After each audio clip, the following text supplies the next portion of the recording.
Anyone who has tried to teach a 2-year-old knows the struggle. You sit them down, pull out the materials, and within 30 seconds, they are halfway across the room. We often default to static memorization, holding up flashcards and hoping they'll focus. But toddlers are biologically wired for constant motion. When a child is forced to remain still, their cognitive bandwidth is often consumed by the physical effort of sitting, leaving little room for processing the actual lesson. The solution is a framework we call Action Math.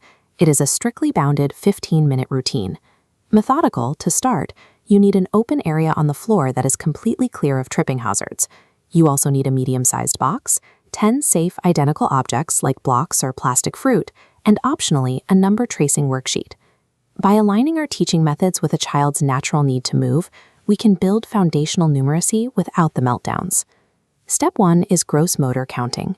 We begin by getting the child to synchronize large bodily movements, like jumping or kicking, with rhythmic counting, usually by marching along to a song. This schematic shows what is happening under the surface. Engaging large muscle groups channels hyperactive energy upward, activating the brain's focus centers. If they become overstimulated, drop your voice to a dramatic whisper to naturally guide their energy back down. This physical warm-up primes their neurology, preparing their bodies for seated, deliberate learning. Now we transition down to the floor for phase 2, fine motor finger play. Here, we use a subtraction-based rhyme like 5 Little Monkeys to introduce the concept of counting backwards. During each verse of the rhyme, you and the child isolate and tuck down one finger at a time. This specific action directly targets the development of their fine motor skills.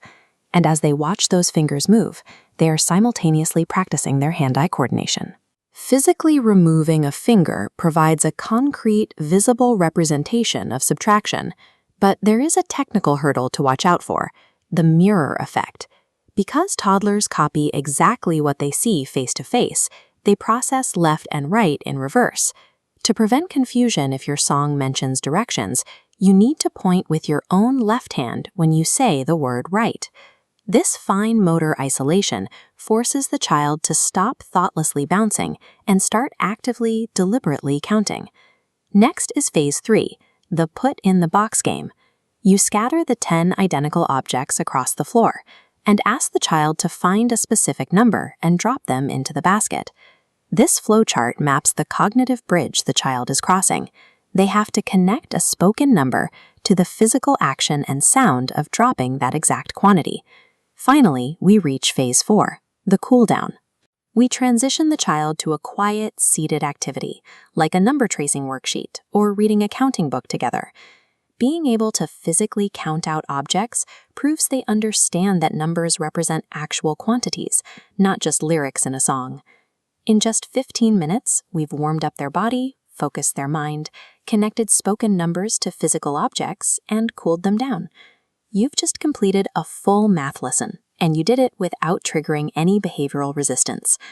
To ensure long-term retention, you just need to keep the routine fresh by rotating the rhymes you use, swapping in sounds like 10 fat sausages to maintain their engagement. To make that easier, we've linked a free cheat sheet with 10 classic counting rhymes down in the video description.